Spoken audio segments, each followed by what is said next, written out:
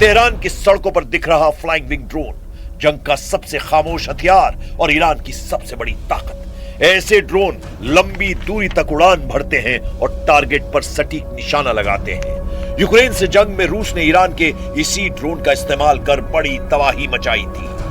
अब सवाल यह है कि ईरान ने ये ड्रोन सिर्फ ताकत दिखाने के लिए लगाए हैं या उसके मिलिट्री ऑपरेशन की तैयारी का हिस्सा हैं। ट्रक पर लगा ये कैनिस्टर बेस्ड लॉन्च सिस्टम तेज और अचानक तैनाती के लिए जाना जाता है। ऐसे सिस्टम दुश्मन को पहले से संकेत दिए बिना एक्टिव हो सकते हैं। जब हथियार खुले मंच पर इस अंदाज में दिखाए जाएं तो वो सिर्फ प्रदर्शन नहीं, ये इरादा और इशारा दोनों है कि हम जंग के लिए तैयार हैं। ईरान की लीडरशिप का लहजा भी कम सख्त नहीं है। झुकेंगे नहीं, ज्यादती बर्दाश्त नहीं करेंगे। एक तरफ बातचीत की बात तो दूसरी तरफ सड़कों पर हथियारों की ताकत। ये दोहरी रणनीति है, डिप्लोमेसी भी, दबाव भी। सवाल यही है, अगर बातचीत नाकाम हुई तो अगला कदम क्या होगा? The president's told his entire senior team that we should be trying to cut a deal that ensures the Iranians don't have a nuclear weapon. But if we can't cut that deal, then there's another option on the table. So I think the president's going to continue to preserve his options. He's going to have a lot of options because we have the most powerful military in the world. But until the president tells us to stop, we're going to engage in these conversations and try to reach a good outcome through negotiation. जन सैलाब, मिसाइलें, drone, mobile launch system. Tehran से आई ये तस्वीर सिर्फ जश्न नहीं लगती। ताकत का ये प्रदर्शन क्या आने वाले किसी बड़े टकराव की दस्तक है? ईरान के पास तकरीबन 3000 से ज्यादा बैलिस्टिक मिसाइलें हैं। इसमें सबसे ताकतवर शहाब 3 जो 2000 किलोमीटर दूर अपने टारगेट को तबाह कर सकती है। जुल्फिकार ईरान की वो शक्तिशाली मिसाइल है जिसे उसने 2017 में आईएसआईएस के खिलाफ सीरिया में इस्तेमाल किया। 2020 में इराक के अल असद एयरबेस पर हमला कर ईरान अपनी ताकत दिखा चुका है। कम दूरी वाली मिसाइल फतेह 110 की ताकत भी ईरान ने 2017 में सीरिया के देर ए जोर में आईएसआईएस ठिकानों को तबाह करने के लिए किया। 2020 में इराक के अल असद एयरबेस पर इस मिसाइल से हमला किया गया। इसी बेस पर अमेरिकी सैनिक तैनात थे।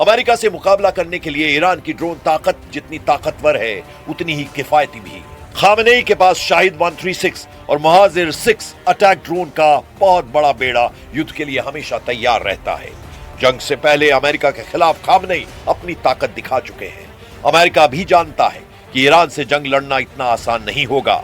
भले ही उसकी ताकत ईरान से कई गुना ज्यादा है, लेकिन रूस और यूक्रेन जंग से समझा जा सकता है कि जब जंग शुरू होती है तो ये मायने नहीं रखता कि कौन ताकतवर है और कौन कमजोर। जंग एक बार शुरू होती है तो लंबी खिंचती है और इसके नतीजे देश को तोड़ने वाले होते हैं। और यही वजह है कि अमेरिका ईरान से बातचीत में प्लान बी का जिक्र कर रहा है। The president's told his entire senior team that we should be trying to cut a deal that ensures the Iranians don't have a nuclear weapon. But if we can't cut that deal, then there's another option on the table. So ऐसे दुनिया में सबसे बड़ा रक्षा budget America का है। वो सालाना $800 billion से ज्यादा खर्च करता है। अमेरिका के पास 11 एयरक्राफ्ट कैरियर F-35 और F-22 जैसे ताकतवर फाइटर विमान हैं। सैकड़ों इंटरकॉन्टिनेंटल बैलिस्टिक मिसाइलें हैं। सीधी लड़ाई में अमेरिका ताकतवर है, लेकिन जब दो देश जंग में उतरते हैं तो सिर्फ दो देशों की लड़ाई नहीं रहती, इसमें धुरी बनती है, एलाइज जुड़ते हैं। और जब बात अमेरिका से जंग की होगी तो इसके खिलाफ भी एक लंबा और बड़ा गठबंधन तैयार होगा। और खास रिपोर्ट